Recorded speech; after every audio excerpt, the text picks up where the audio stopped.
Hi guys, welcome to my channel Mauritius with Love. Today I'm going to react to soldiers surviving 4 months at sea, miracle on the Pacific. That is incredible for you to be able to survive at sea for 4 months. Bear in mind you have to be able to float, find your food, and the water is salty as well. So let's see how he got through.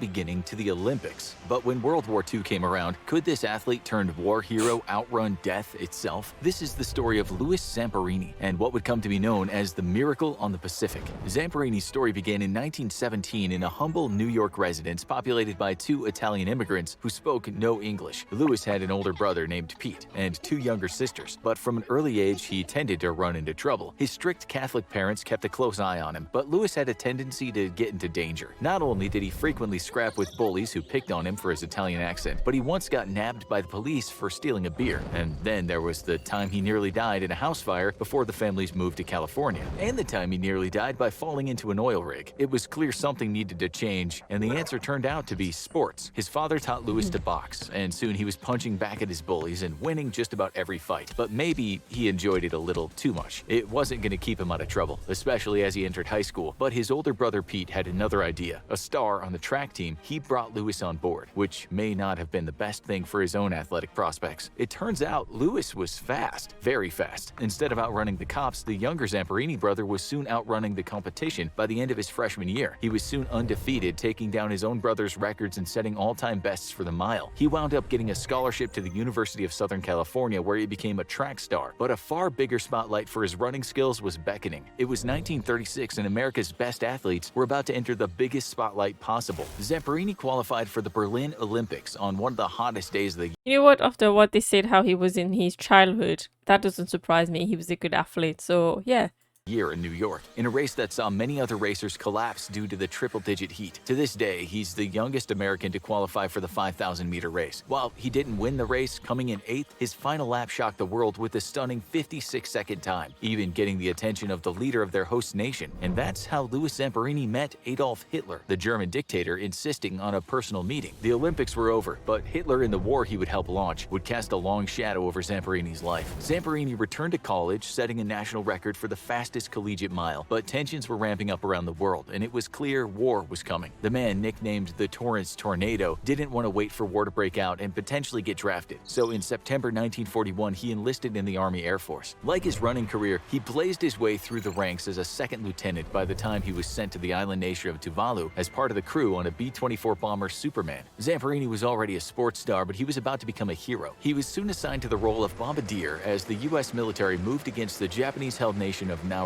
The crew pulled off a successful raid, but the consequences were severe. The bomber took heavy damage when they were attacked by three Japanese Zero warplanes, with over 500 holes shot into the ship's hull. The crew didn't escape unscathed either, with Zamperini losing one man and helping to save the lives of 4 others who were wounded in the assault. Superman's days as a bomber were over, but Zamperini's World War II battle was just beginning. Zamperini and the rest of his crew were transferred back to Hawaii and assigned to a new bomber, the Green Hornet. But there were already rumbles around the base that this bomber had a history of mechanical difficulties. That didn't stop the brass from sending it out on a search and rescue mission to look for a lost aircraft and its crew. It was May 27, 1943, and the Green Hornet was over 800 miles from Hawaii when it encountered mechanical difficulties, crashing into the ocean. All 11 men aboard were declared missing in action. After a year with no sign of them, the crew was declared killed in action, and Lou Zamperini was assumed to be one of the many heroic war dead of World War II. But the video's not even half over, so you know there's more to the story. 8 of the 11 crew members of the Green Hornet were killed immediately, but 3 survived and managed to get away from the wreckage on life rafts. They were Russell Allen Phillips, Francis McNamara, and Louis Zamperini. While they had survived the crash, their battle was just beginning. They had barely any food and no water, and were surrounded by nothing but salt water. A desperate struggle to survive ensued, with the trio collecting rainwater, catching small fish, and trying to kill any birds that landed on their raft. And if that wasn't enough, they had to survive each other. Tensions rose.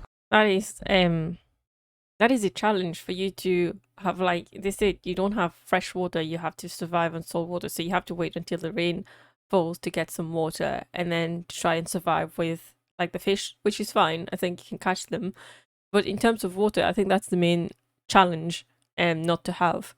quickly when McNamara got desperate and ate their meager supply of chocolate, but proved himself an able ally when a shark attacked the boat. He grabbed an oar and was able to fend off the massive carnivorous fish. But alas, the shark didn't have an oar allergy and they weren't able to capture it for food. As the days dragged on, they developed methods for survival, including using pieces of bird meat as bait to catch fish. But other dangers awaited, including storms and the constant threat of Japanese warplanes, several of which strafed the raft with bullets, barely missing them. But the human body can only take so much. It had been 33 days at sea, with the men surviving on barely any food and whatever water they could harvest from the sky. McNamara's body gave out first, succumbing to the brutal conditions. The two remaining men wrapped his body in whatever they had on hand, pushing it overboard and giving their fallen comrade a solemn, informal funeral at sea. And with that, the Green Hornet's crew was down to 2. It would be 47 days before Zamperini and Phillips would see another soul, but it wouldn't be a rescue. The 2 survivors washed ashore on the Marshall Islands, but the small country was currently under Japanese.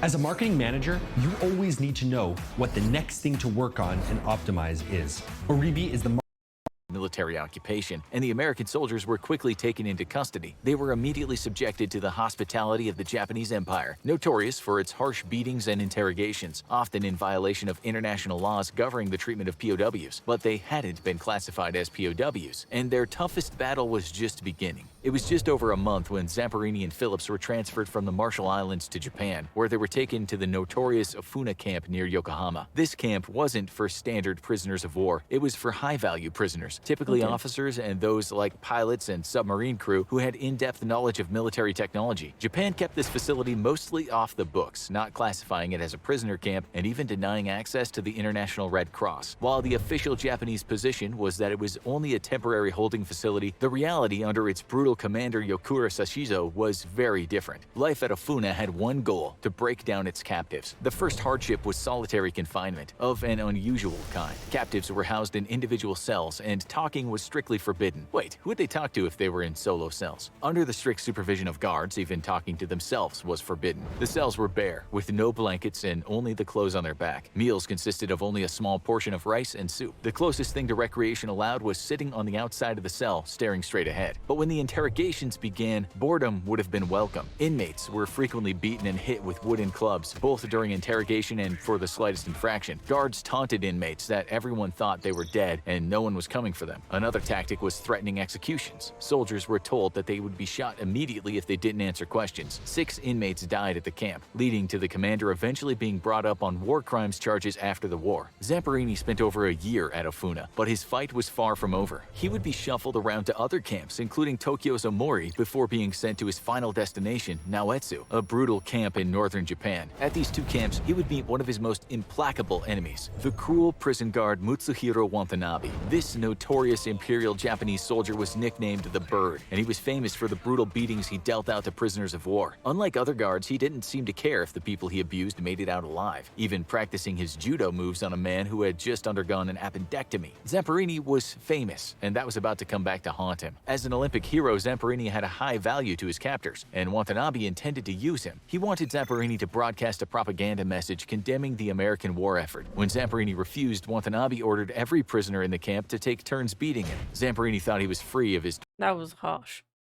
tormentor when he was transferred, but the implacable Watanabe had been promoted to a higher position at Naoetsu. His torment continued. As the war dragged on, the Bird's tortures escalated. The sadistic commander enjoyed having a celebrity under his control, and the torture often resembled the game. Once, he forced the weak and malnourished Louis to race against a camp guard, beating him for losing. Late in the war, he punished him by forcing him to hold a heavy beam over his head, threatening to shoot him if he dropped it. But Louis didn't drop it. He didn't break, staring straight ahead at Watanabe until the mad guard lost his mind, attacking his prisoner and beating him viciously. But Zamperini found some light in the darkness. Many other officers were held at the camp, including the famous war hero Greg Pappy Boyington, and the captives developed a sense of camaraderie. They would talk about what they missed back home, and Zamperini became a popular figure for his tales of his family's old-school Italian recipes. The men were able to keep their spirits strong as they continued to hope for rescue. And in 1945, it was right around the corner. American planes soared over heads and the guards scattered. Zamperini briefly tried to seek out Watanabe for revenge, but his tormentor had already fled the camp.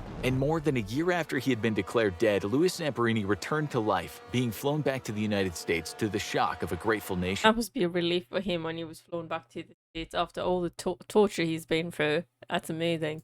including his grieving parents, who had been told their son was lost over the Pacific. Louis Zamperini's war was over, but he still had battles to fight. He recovered from his injuries, but was haunted by the torments he experienced. The 47 days he battled to survive on the open sea, the tortures of the bird and the other guards inflicted on him, haunted him long after the war, and he found himself having dark nightmares, fantasizing about strangling his captors, and he took to alcohol to dull his pain. But when he was troubled, he wasn't alone. Not anymore. He had married Cynthia Applewhite only a year after the war, and she was determined to not let him sink into despair. He found hope in an unexpected place. Zamperini, now a father of two, was encouraged by his wife to join her at religious events hosted by the famous preacher Billy Graham. He had spent a long time praying during his captivity, and these meetings helped him rediscover his faith and let go of his anger. His nightmares slowly went away, and Zamperini found a new purpose. He became an evangelist himself, preaching forgiveness, and even went to visit many of the guards who were involved in his captivity. One piece of closure, though, would elude him. Watanabe was originally charged with war crimes for his abuse of prisoners, but went into hiding and was able to avoid capture. The charges were dropped in 1952, and Watanabe remained completely unrepentant for the rest of his life. Almost 5 decades later, when Zamperini returned to Japan to carry the Olympic torch, he asked to meet with Watanabe to forgive him, but Watanabe had no regrets about his treatment of Japan's enemies and refused to meet the American war hero. But his rejection didn't stop Zamperini from living well. He published a memoir titled Unbroken, a World War II story of survival, resilience, and redemption, which succeeded beyond his wildest dreams. It spent 4 Has any of you read this book?